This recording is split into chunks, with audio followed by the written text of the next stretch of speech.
Hi, this is Michael Buckhoff from BetterTOEFLScores.com, and right now I want to talk about improving your speaking skills for the TOEFL test, especially if your score is between 18 and 25 points. First of all, to get ready for the speaking test, it's important to remember that you actually have 6 speaking tasks. Now, speaking task 4 and speaking task 6 are actually what's called academic speaking tasks. So it's important that you prepare to speak about a variety of academic topics. So first of all, that's my first tip to help you get ready for these academic speaking tasks. It's important to practice speaking on a variety of different academic topics. It might be physics, it might be chemistry, could be biology, philosophy, whatever. It's important to get used to that. You can find these kinds of topics in either newspapers or textbooks. Now, when you're doing this, read a short article on some type of academic area. Now, try to identify the content words. The content words, it means the nouns, the adjectives, the adverbs, and verbs. These are the most important words that you want to focus on. This is what you focus on in terms of your note-taking.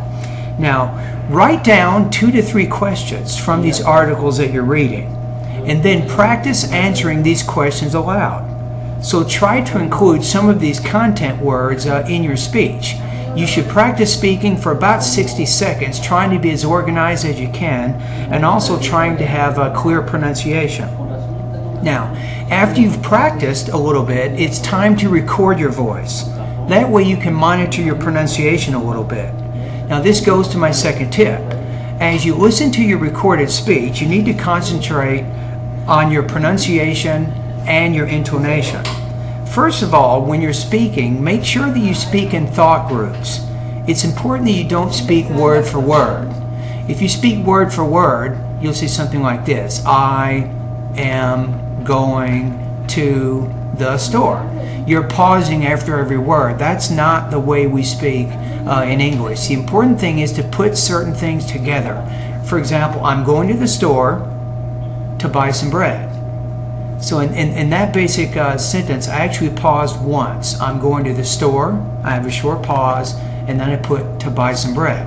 So it's important there. Now, it's important as you practice your thought groups, get a hold of a reading passage. Let's say get a hold of a 300 to 400 word reading passage. Now, as you read this passage, identify what you think are the different thought groups. Where would you pause?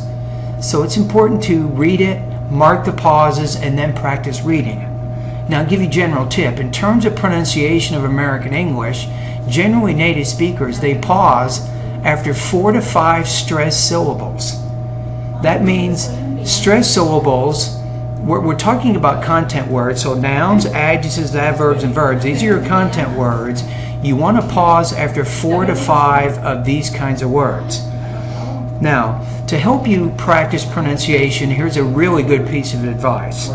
Get a book or a tape, and then try to get a hold of the transcript so that you can read and listen at the same time. Now, as you read with the native speaker, try to identify pauses, identify stress patterns, and intonation patterns. Once you've identified those things, you might even mark the passage itself as you listen. Then you practice imitating the speaker. This is what's called tracking. You read a little bit behind the speaker and you try to read at the same pace, focusing on pausing, stressing, and also intonation. So I hope that these tips are useful to you, and remember that if you practice, you can actually prepare very well in terms of doing very well in the TOEFL iBT speaking, and particularly with the academic speaking tasks. For more information, you can go to my website at www.michaelbuckhoff.com.